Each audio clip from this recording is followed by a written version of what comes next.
Hello, I'm Nancy Kominsky. Today we're going to paint Storm over the Adriatic.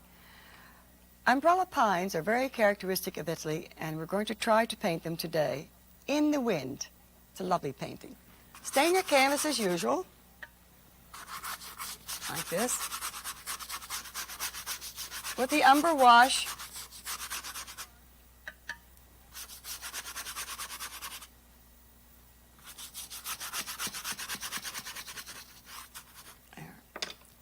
wipe it off.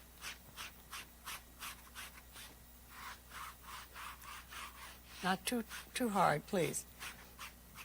I've got a lot of fuzz on mine. Sounds like sandpaper. Some of them are quite rough. There we are. Now we're going to put in our drawing. So we start with the grids as per usual. In quarters first, like this. Extremes in nature are very exciting to paint. It also gives you a little leeway. If it gets too stormy or whatever, it doesn't matter.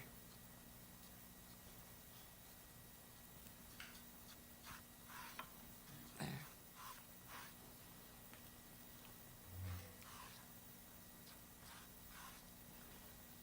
This way.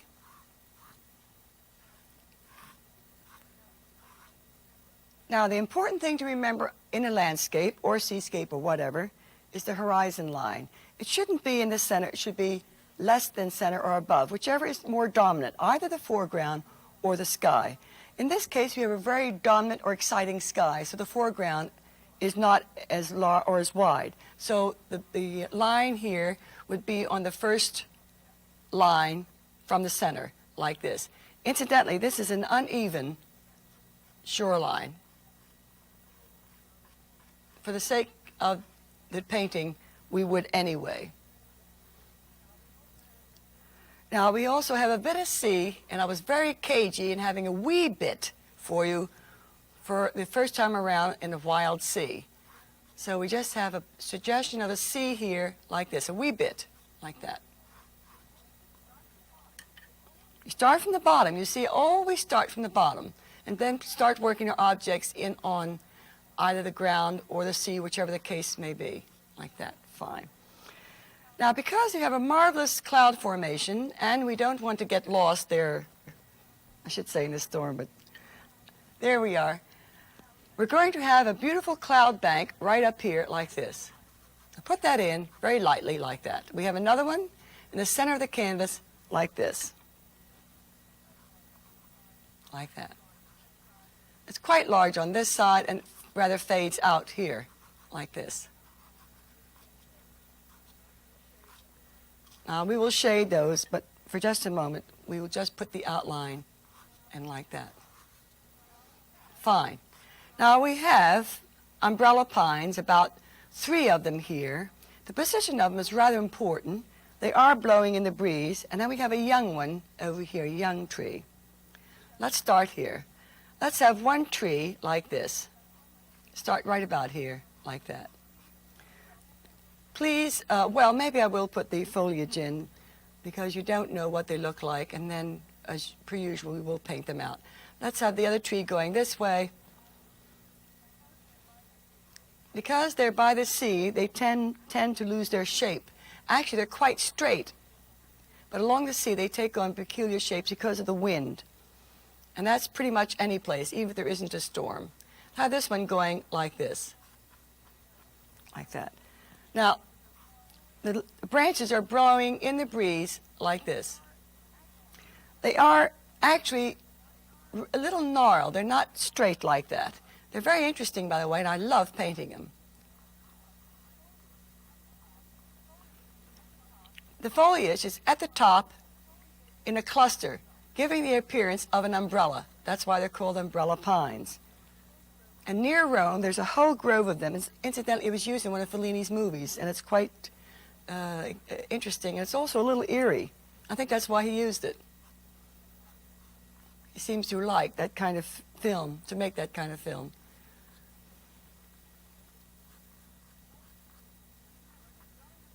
Now remember, they're blowing in the breeze. Oh, this is such fun. I love to paint extremes in nature. Now we have a small one here like this. And it's getting a bit of buffeting also, like this. Not too heavy.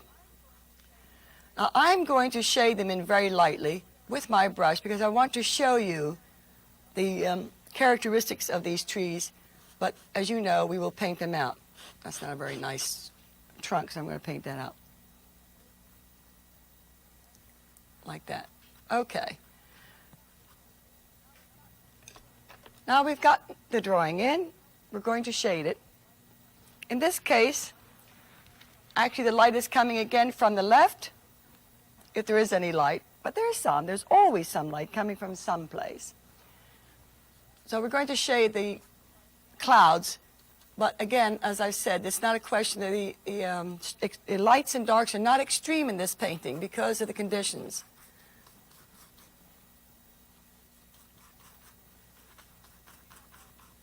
Now you may not be able to see the modeling of the trees, so I may have to leave that because I'm interested in getting the clouds in, which go behind the trees.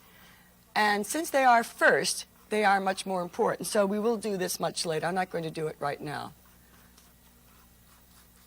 Actually, I should have shaded those, but I like to shade everything at one time. There we are. Now the water is here, like this. It has little white caps. I was very surprised in England when they call them white horses.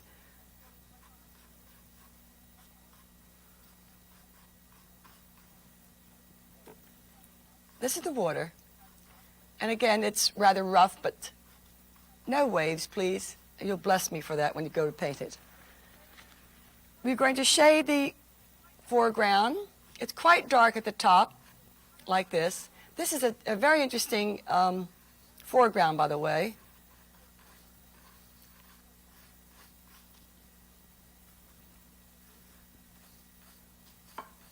I'm going to reaffirm our trees.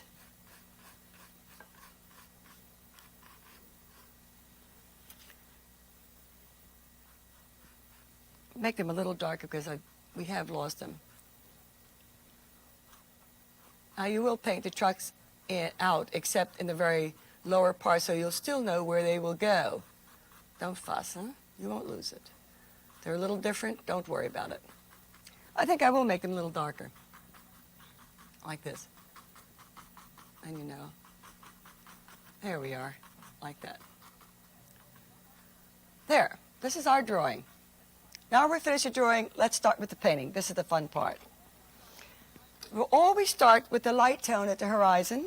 In this case, we're going to put the light tone here and between the clouds. We'll do that first. This is the extra light tone. There again, we have 4 tones. Don't worry about the tree.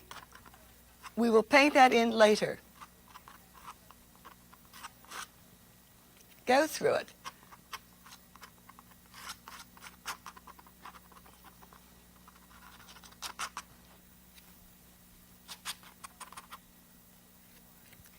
You can see why we would, if we had to worry about going between the foliage, what it would look like. It would certainly be very strange looking and difficult, actually. Let's get the light tone on first, like that.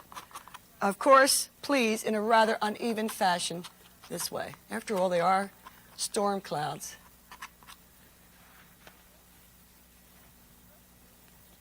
We're going to use the medium tone on that. Now the fun part about doing something like this, you may do it differently, but as long as it looks like a storm, fine. Let's have a streak of medium tone going right through here, like this. Up into the clouds, and through the top, like that.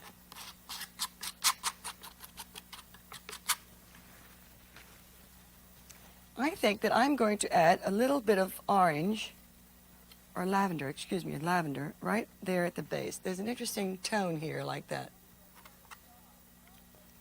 Fine. Let's start with the dark tone. Now we're going to build the clouds as we go along.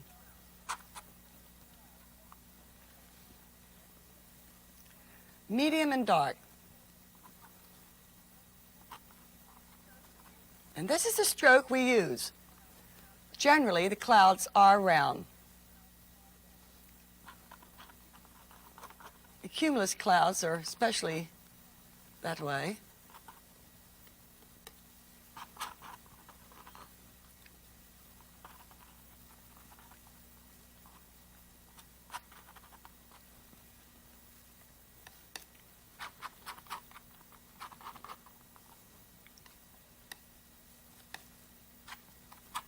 This is, I've added a bit of dark red and green to that because I want to create a little darker feeling. It's not quite dark enough. So I want to create a little darker feeling. I'm adding a little green and a little purple to give a very brooding, threatening feeling to the sky. But don't lose the tonal values.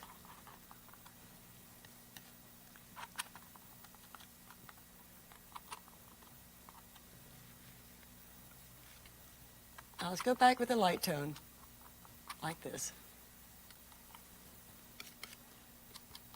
Now this is the most important thing in this painting, and you must give it your full attention.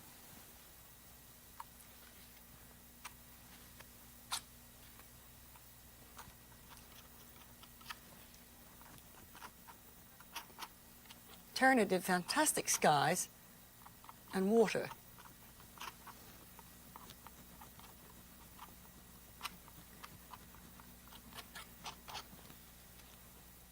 Now this may be too threatening. I would like to get a little light tone in between there like that.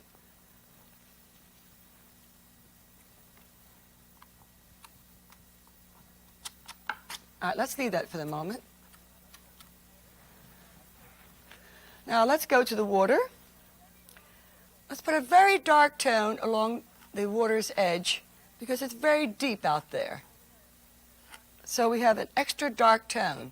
Remember, we're using, again, an extension of the sky tone, darkened down for the water.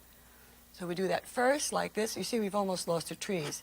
I know they're there, and so will you. Like that. Then we have a lovely tone, which we have used in the sky, with a bit of yellow added to give it a rather greenish tone, and we do this. Our usual lovely tone that we use for grasses and water and what have you. Get down into the grasses there, like this.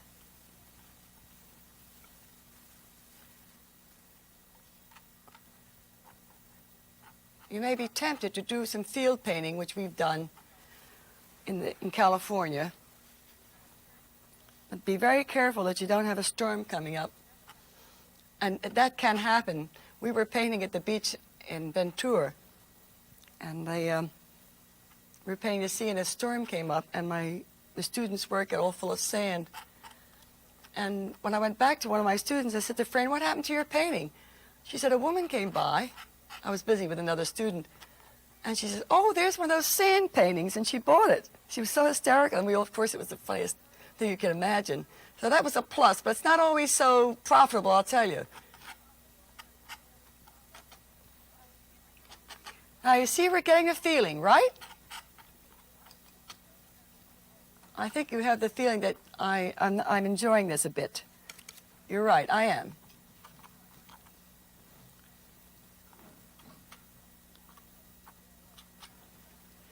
Now, keep going. We're going to put little white caps on that, and I think we should do that right now.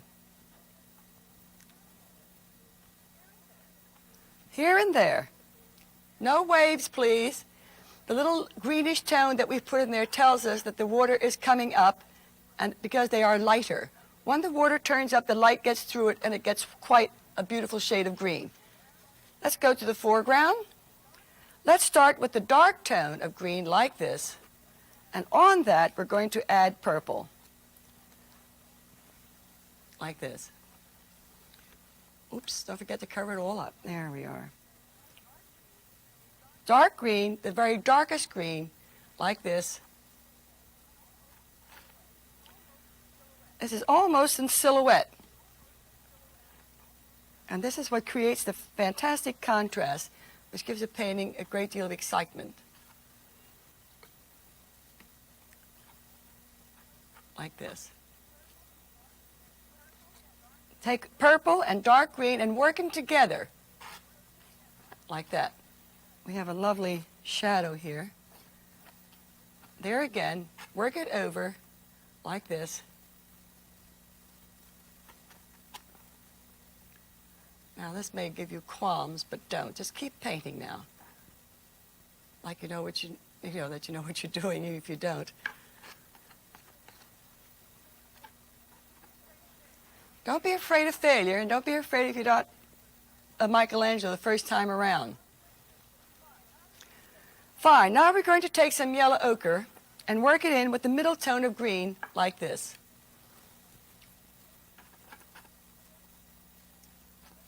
Like that. The stroke goes this way and pull it over like that.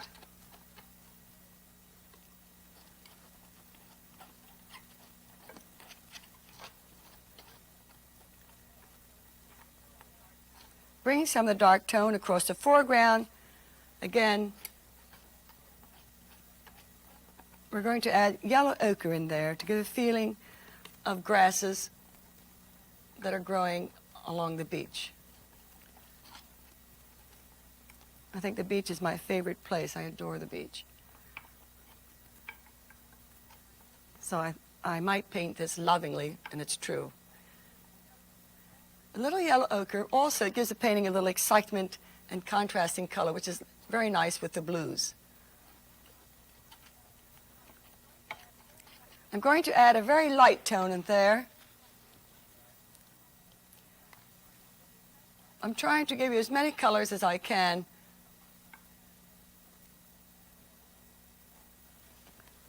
So that you have knowledge of being able to use other colors and not be afraid to use other colors. Don't be afraid to use any color. And don't be afraid, period. There's a marvelous saying that one of my students actually told me. And he said, the forest would indeed be a silent place if only the birds sang that sang best. So that goes for you. Don't apologize, ever. Let's put a little red in there. I think that gives it a little excitement. Fine, there we are. Now we're going to do something else, which we haven't done. And I think for you beginning painters, I'm going to give you a little out. Now, you can do the trees with a brush if you like, and it may be a little easier. So we're going to put the trees in with a brush this time. But when we pick up our color, it must be like this. You know, it has to pick up a large glob of color. You put your brush in the paint, and you pick up a glob like this. Do not ever rub your brush in the paint. Just pick up your paint on the tip of your brush, because if you rub your brush in the paint, you ruin the brush and you can't get a line, but definitely you will ruin your brush. It will spread it and you never get the paint out. Fine, now let's go. We had a marvelous tree here, which of course I had completely lost, but I know where it is. There like that, and you will too. In your case, you can keep the trees. I'm a little careless because I'm experienced. Now let's have this like this.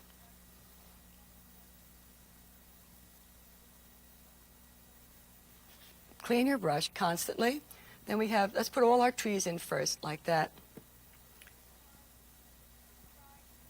And try to skip lines. In other words, don't try to paint in every line.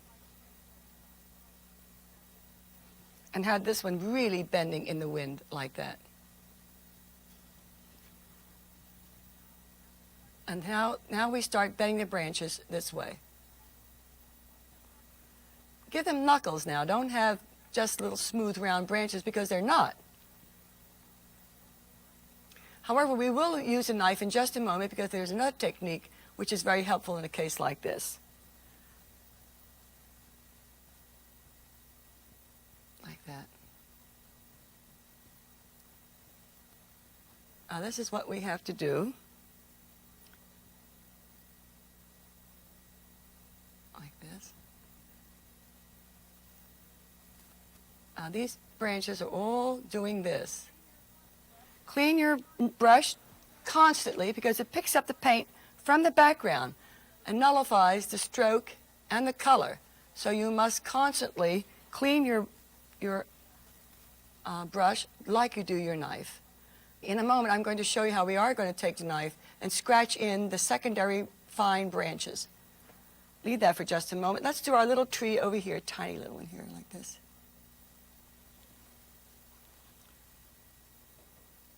Like that. There.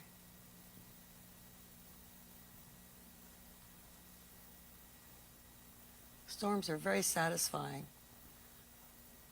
It's probably, it's very revealing. I don't know. I shouldn't say that, should I?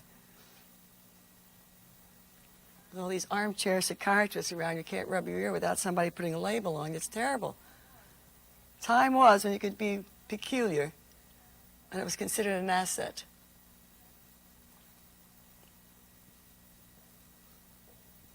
You have to be plain vanilla, I'm afraid. There. Now I'm going to put in, before we do the foliage, and I want to scratch in the grasses and the secondary branches of the tree.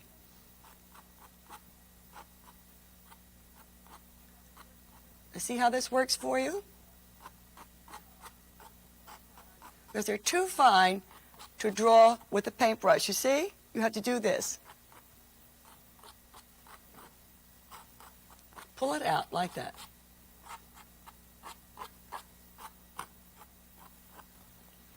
I'd like to have a couple of branches down here like this. After all, they aren't just like that. So let's pull a few out like that.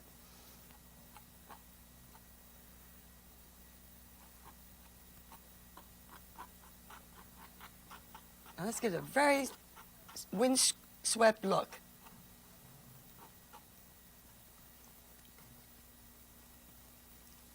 Like this. There we are.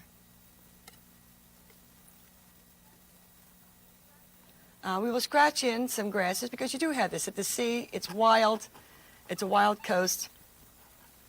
It's particularly beautiful along the Adriatic. As a matter of fact, the Italian seacoast is beautiful, period. Although I've seen the Big Sur look as beautiful as the Capri coastline. Now, not too many of them, and please don't have the blades of grass too fat.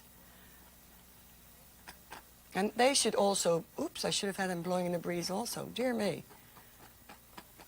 If they're tall, they're blowing. Scusi. There we are. My Italian comes out when I paint an Italian scene. Fine, now we're going to put in our foliage. We start with the dark tone, and this is what makes it an umbrella pine. They're actually tufts, like this. Now there again we have a storm, so they're blowing like this. Let's do the dark tones first, like that. Like this.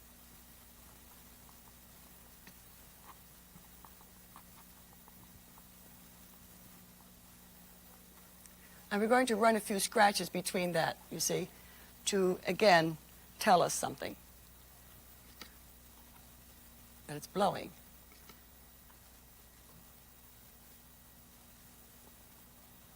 See, all the foliage is at the top in a rather peculiar round formation. See, you don't only learn painting here, you learn all about the different trees of the world and the different pottery of the world. There we are. Let's put a little medium tone and a little light tone, because it's not all dark, as you may have guessed. And of course, it's on the left side, because we assume that a little bit of light that is in the painting is coming from the left. Also, we don't want all one color. A little purple here to give it a little shadow. And then we're going to put a few strokes through that, again, to create the feeling that we're trying to, that we have a storm.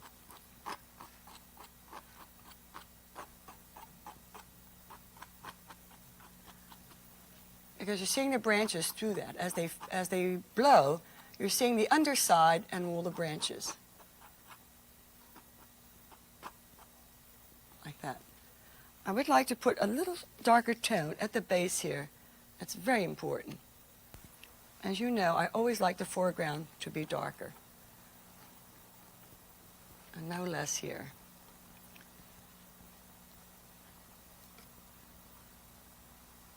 I would like this a little darker here on this right side.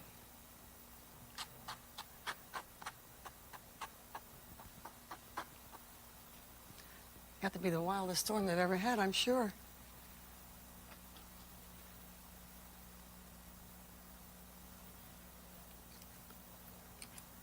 I want to put a little more yellow in here. I think it's a bit dead in front, so I want to put a little more yellow right here like this. It has a marvelous light tone, which I rather lost when I was playing with it. Ochre right here.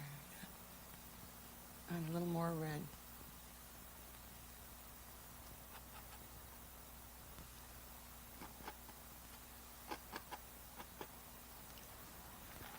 Well, that's our painting for today.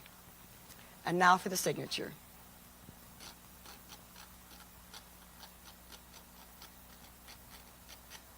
Goodbye for now.